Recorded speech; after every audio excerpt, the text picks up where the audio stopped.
What would be a Christ honoring way to discuss the gospel with a transgender person? Absolutely, man. So here's the deal. Uh, the best way to get in the conversations is through questions, right? I'm going to Columbo people. The Columbo tactic, Matt, if you don't know, it's from Greg's book, Tactics. I'm going to ask questions. I'm going to sit down. I'm going to know somebody.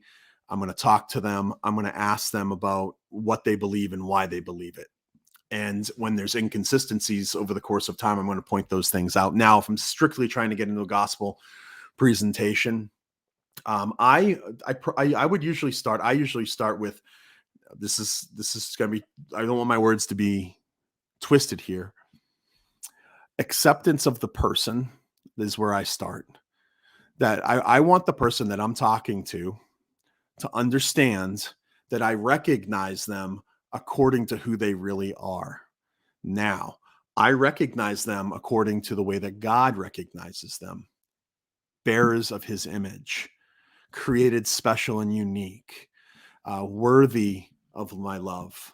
I'm no better or no worse than them. And so entailed in that is I also recognize that they're fallen and broken, and so too am I.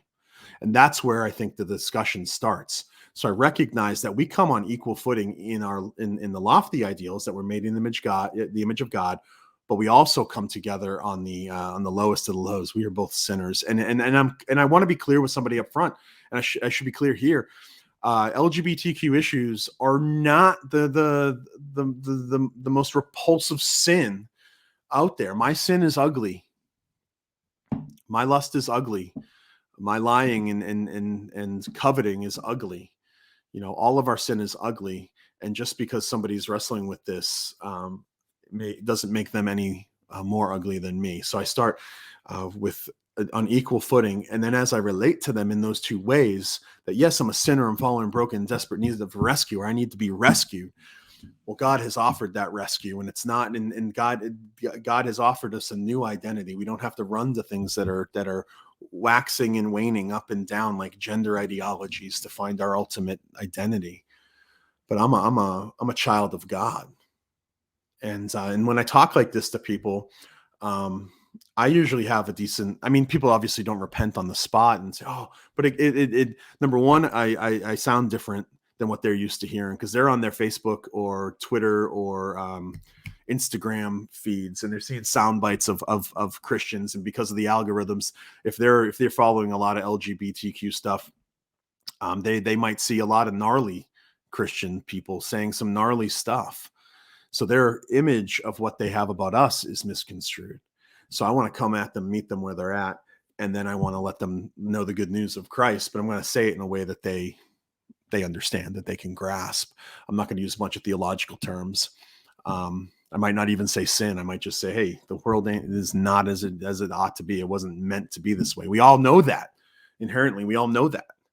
Right? We all navigate the world around us according to the same reality. The world is the same for me as it is for you. Now, we might believe different things, but reality doesn't alter according to our beliefs. I might even talk to them about that a little bit. If I say that I'm there was a video that went around a while ago. I forget who put it out, but like a guy going around college campuses and asking, hey, what if I told you I was a 6'8" Asian woman?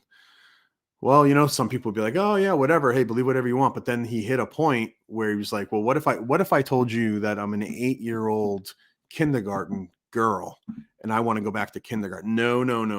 Well, why is that? Well, because age is immutable. Well, so is our gender. And these are good ways to get into the conversation and offer a little education. But I usually do it through first common ground, second questions, and getting to understand where they're at. So I hope that answers your question a little bit. If you're friends with the people, man, move slow. We are so used to getting on the freeways of life, man. Get to the point out. And so often I find in my life that when you take somebody out to coffee and you say, I got 2 hours, 3 hours to sit with you, not a half hour, not an hour. I will sit with you all day. They just saying that lowers defenses. There's no agenda. Wow, you're going to actually spend time to get to know me. It opens up doors to dialogue and stuff. I'd also say know your stuff. You got to know your stuff.